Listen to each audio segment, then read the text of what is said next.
Hello बच्चों, let's read the question. तो यहाँ पर आपको पैराग्राफ दिया गया है, तो सबसे पहले हम इसको पढ़ते हैं। So here it is given, Le Chatelier principle. If a system at equilibrium is subjected to a change of any one of the factors such as concentration, pressure or temperature, the system adjusts itself in such a way as to nullify the effect of that change. तो यहाँ पर आपको बोला गया है कि अगर कोई सिस्टम इक्विलिब्रियम में है और उसमें से किसी भी फैक्टर में चेंज आ रहा है, जैसे कि कंसंट्रेशन, प्रेशर या फिर टेम्परेचर, तो सिस्टम अपने आप को इस तरीके से एडजस्ट करता है कि वो इस चेंज को नलीफाई कर सके। Change of pressure. If a system in equilibrium consists of gases, then the concentration of all the components can be altered by changing the pressure. यानी कि अगर सिस्टम इक्विलिब्रियम में है और उसमें सब गैसेस ही प्रेजेंट हैं, तो उसका जो कंसंट्रेशन होगा, यानी कि उसमें जो कंपोनेंट्स हैं, गैसेस के कंपोनेंट्स का जो कंसंट्रेशन होगा, उसको हम प्रेशर को चेंज करके ऑल्टर कर सकते हैं। And to increase the pressure on the system, the volume has to be decrease proportionally. तो यहाँ पर सिस्टम पर प्रेशर को बढ़ाने के लिए वॉल्यूम को उसी अमाउंट में क्या करना होगा, आपको डिक्रीज करना होगा। The total number of moles per unit volume will now be more. अब क्या हो जाएगा कि जो total number of mole per unit volume है ज़्यादा हो जाएगा और इक्विलिब्रियम उस डायरेक्शन में शिफ्ट करेगा जहाँ पर नंबर ऑफ मोल्स में डिक्रीजमेंट हो, यानी कि ऐसे डायरेक्शन में जहाँ पर प्रेशर में क्या हो, डिक्रीजमेंट हो। Effect of pressure on melting point. Melting point पे प्रेशर का क्या इफेक्ट है?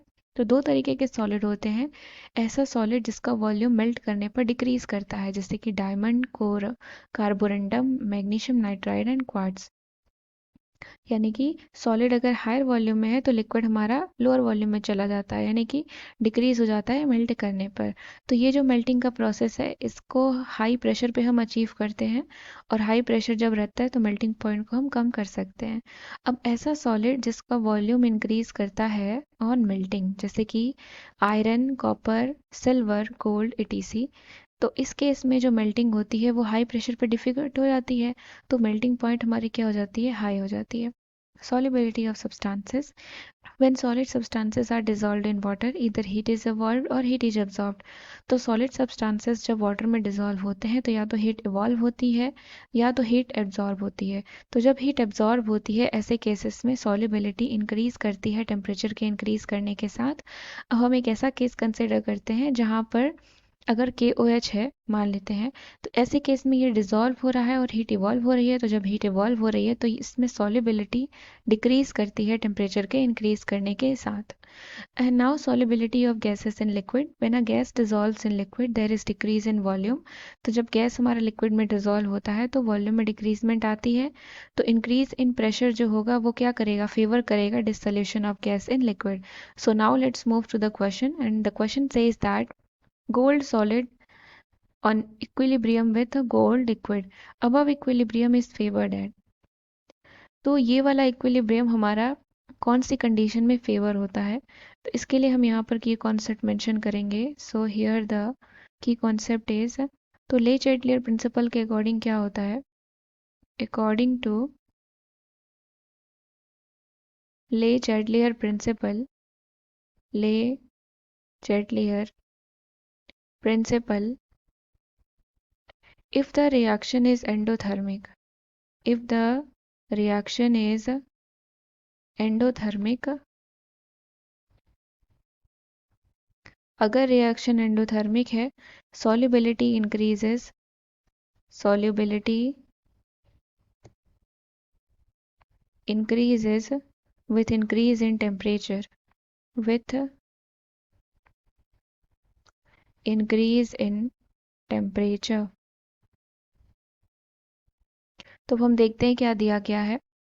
तो यहाँ पर आपका गोल्ड सॉलिड है इक्विलिब्रियम में, किसके साथ, गोल्ड लिक्विड के साथ। तो यहाँ पर आपको ये चेंज आ रहा है, सॉलिड से लिक्विड में चेंज हो रहा है।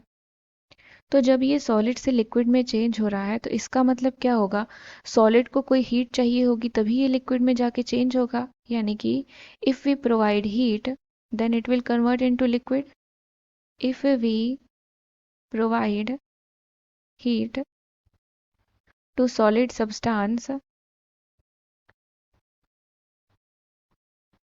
then only it will convert in liquid, it will convert in liquid.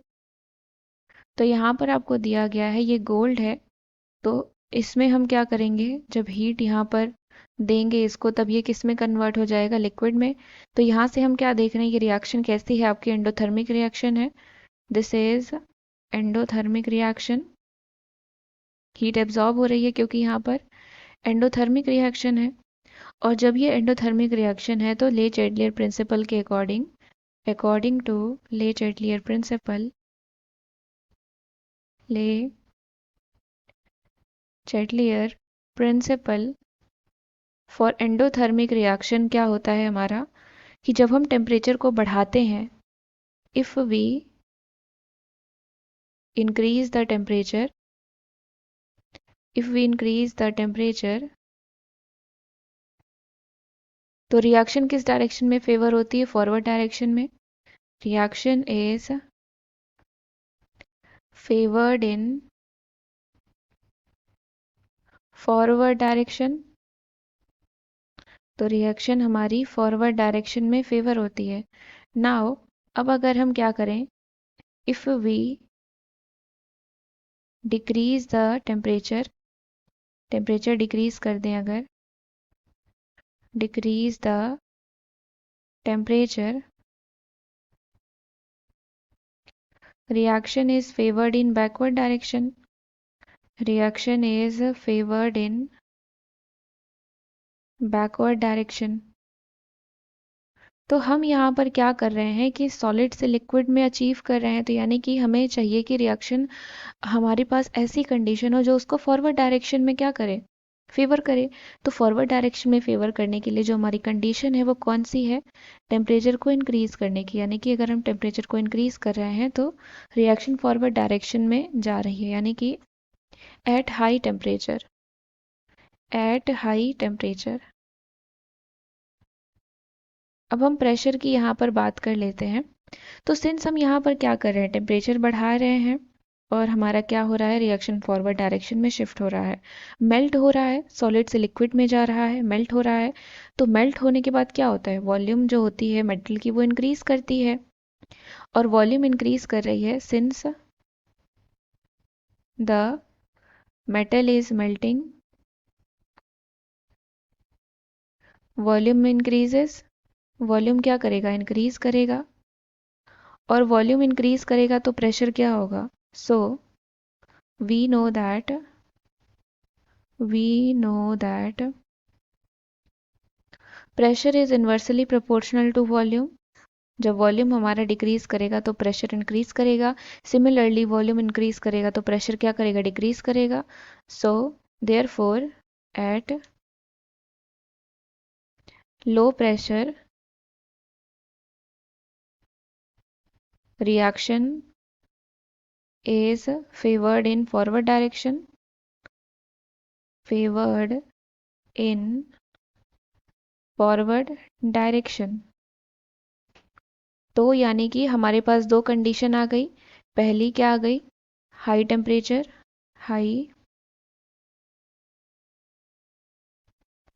Temperature, और सेकेंडली हमारे पास क्या आ गई, लो प्रेशर, लो प्रेशर। तो ये दोनों कंडीशन अगर रहेगी तो रिएक्शन हमारा फॉरवर्ड डायरेक्शन में फेवर होगा, high temperature and low pressure. So option number C is the correct answer. I hope you understood it well. Thank you and best of luck.